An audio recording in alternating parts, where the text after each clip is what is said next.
sometimes the objects that these conversational communities form around aren't on the screen. Sometimes they're media objects that are away from the community. So if there are any designers in the room, I apologize for putting up this piece of 1996 style gold on black web design.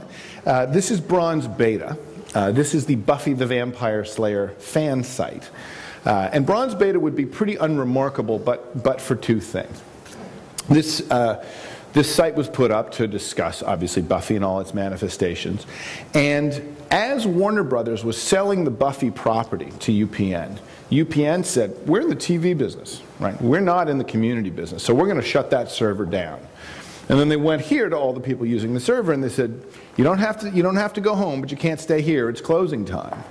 And there was first a revolt, right? The users of the original site, which is called Bronze, said, no, we like it here, we like each other. And so UPN then backed down and said, okay, fine, we'll, someday we'll get around to building you a new community site, and you can come back. And the users recognized that if the old site was shut down, the community would end and it would never reassemble. So they went around and they raised money. And they commissioned a new site for themselves, sort of in the manner of a hermit crab requisitioning a new shell. And when they went to the programmers who were building the new site, they said, for God's sake, whatever you do, don't give it any features. Right? We don't want any complicated usernames, we don't want big login processes, we don't want rating, we don't want ranking, we don't want voting, we don't want polls, we don't want any of that stuff. All we want is some place where we can go and do what we've been doing, which is to talk about Buffy together. And if you go to the site, and I mean if you go to the site today, because it's still going, this is what it looks like. It's rendered as if you had a long, skinny browser. It's just a giant scrolling pile of text. That's not a feature of the site, that is the site. If you were to go there right now and fill out this form and hit submit, you'd show up right here. That's all it is. There's almost nothing there. Indeed, the programmers took this advice to heart and they didn't give it any features. Right?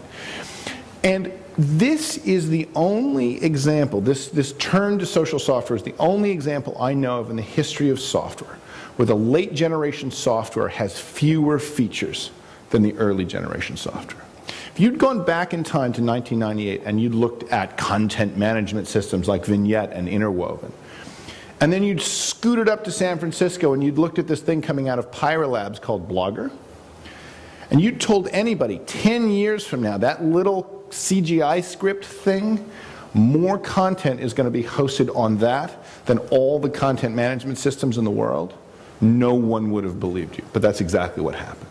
Right? Here I think is why. There are about 6 features to this thing. But this page, again in half-point agate type, rendered as if you had a long, skinny browser, is the list of community rules on the Buffy the Vampire Slayer fan board. Right? A long list of rules. One of the rules, my favorite, is no using colored fonts. Right? That's not a technical rule, right? The screen is perfectly capable of rendering colored fonts. That's no singing loud in the bar. Right? That is, don't use the color of the font to call attention to yourself. Right? And you can see here that these objects are technically simple, but socially complex, which is what happens when you move to a collaborative footing around software. Right? If you want your tools to be personal tools for the personal computer, then you're treating the computer as a box. Right? And if you're treating the computer as a box, you want as many toys in your box as you can get. Right? So I'm using Photoshop and you're using Photoshop, and I don't care how you use it. Doesn't matter, because I'm going to use it the way I use it. Same with Microsoft Word. I'm going to turn on a bunch of menus, you're going to turn on a bunch of menus. Doesn't matter, right? But if we're using the computer as a door, right? If we're using the computer as something to get through to other people, then it matters a lot that you use it in the same way I do. That what these tools start to do isn't just provide capabilities to individuals, but synchronize groups to all regard what they're doing in the same way. And that change from the computer as a box to the computer as a door is fairly fundamental to all of these examples and is one of the things that's driving simple software to spread where complicated software often doesn't. Now, the most complicated example or the most complicated use of these tools is collective action, where it's not just a group coming together and sharing things or collaborating. It's really a group coming together and trying to achieve something together so that they all stand or fall as one. Here's an example of the collective action pattern. Last spring, I guess 2 springs ago now, HSBC, the bank, went around the UK recruiting college students and recent graduates with the promise of penalty-free checking. Now, you remember college, you can figure out why penalty-free checking is a good deal, right? You run up an overdraft, you owe them the money back, but they're not going to charge you any extra. So this is good, right? Lots of people go, HSBC signs up thousands of new customers. And then, over the summer, while the students are all scattered to the 4 winds, backpacking around or doing their summer jobs or whatever, HSBC says, did we say penalty-free checking? Because we've kind of changed our mind about that. How would it be if we actually charged you £140 every time you had an overdraft? And if you don't like that deal, you have 30 days to close your account, or we're going to unilaterally reset your preferences for you. Right? Now, HSBC had 2 advantages in doing this. Right? One was an information advantage. Right? It's hard to figure out how to get your money out of Bank A and into Bank B. It's a big hassle.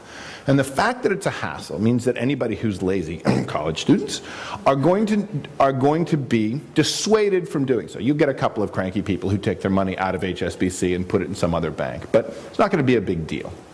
And the second advantage that HSBC has over the college students is that HSBC is an organization with management. And when the CEO says we're all facing this way, the whole company faces that way, and off you go, and so here comes the new strategic imperative. We're now charging people we're now charging people for overdraft on these accounts.